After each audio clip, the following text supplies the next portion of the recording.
आज मी घरच्या घरी हॉटेलसारखे नान बनवून दाखवणार आहे.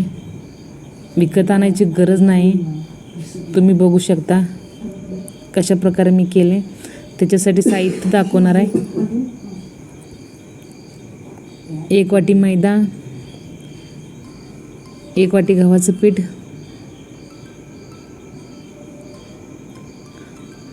दही, थोडं आंबट पाहिजे दही. 3 वेळा घालायचं नाही, पण मी 4 वेळा, चौथ्यांदा थोडं कमी घातलं. मीठ, सोडा, बेकिंग पावडर, साखर, तेल. आता हे सगळं मिश्रण मी एकजीव करून घेणार आहे.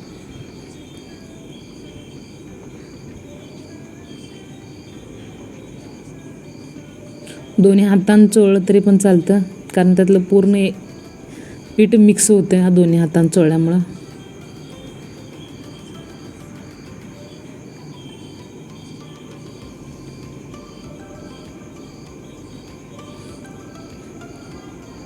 आता थोडं थोडं पाणी घालून मळून घ्यायचं.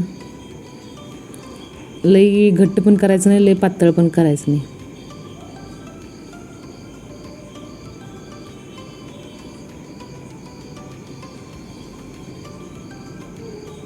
हे बघा असं. त्याच्यावर थोडं तेल टाकायचं आणि एकदम मळून घ्यायचं.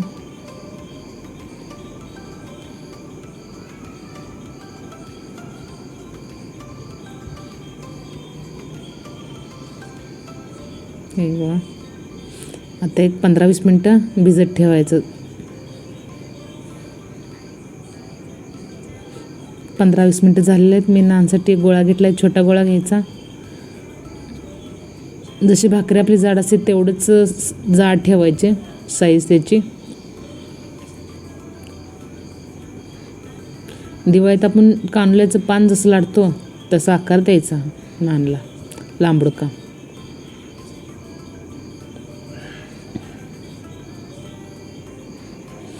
आता याच्यावर तीळ टाकायचं थोडं. एवढं तीळ टाकतोय मी. पसरून टाकायचं. आता कोथिंबीर घालायची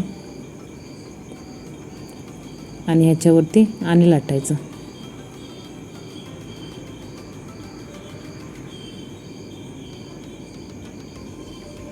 आता ह्याला पलटी करून घेऊन पाणी लावायचं चपचपीत, म्हणजे जास्त. आता तव्यावर टाकून लगेच पलटी करायचा तवा आणि असं भाजून घ्यायचं. तवा घेताना नानसाठी दांड्याचाच घ्यायचा, कारण हातात आपल्याला धरायला येते. नाहीतर बिन दांड्याचा तवा असला की भाजतं, हाताला उरपाट करा येत नाही तवा.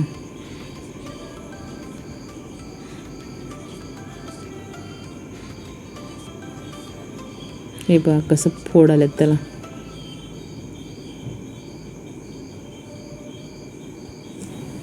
आता याच्यावर तूप लावून खायला घ्यायचं. हे बघा माझं नान तयार झालेलं आहे. घरच्या घरी चविष्ट. आवडल्यास लाईक करा, शेअर करा. माझ्या चॅनलला सबस्क्राईब